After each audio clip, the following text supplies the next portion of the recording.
بسم اللہ الرحمن الرحیم۔ السلام علیکم۔ پارہ 13 سورہ رعد، رکوع نمبر 3۔ عقل کے اندھے اور غور و فکر کرنے والے کبھی برابر نہیں ہو سکتے۔ غور و فکر کرنے والے اور جن کے دل کی آنکھیں کھلی ہیں اور راہ حق کو پا کر اللہ سے کیے عہد کو پورا کرتے ہیں، اور جنہوں نے صبر کیا، نماز قائم رکھی اور اللہ سے ڈرتے رہے اور اللہ کی راہ میں ظاہر اور پوشیدہ خرچ کیا، ان کے لیے آخرت میں نعمتوں بھرے باغات ہیں۔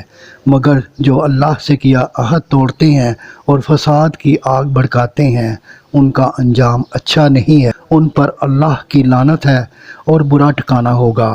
اور اللہ ہی ہے جو رزق تنگ یا کشادہ کرتا ہے، اور آخرت کی زندگی ہی ہمیشہ کی زندگی ہے۔ صدق اللہ العظیم۔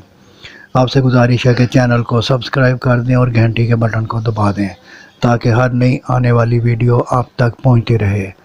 دعا ہے کہ اللہ تعالیٰ آپ کو صحت و تندرستی والی لمبی زندگی عطا فرمائے۔ آمین آمین آمین یا رب العالمین۔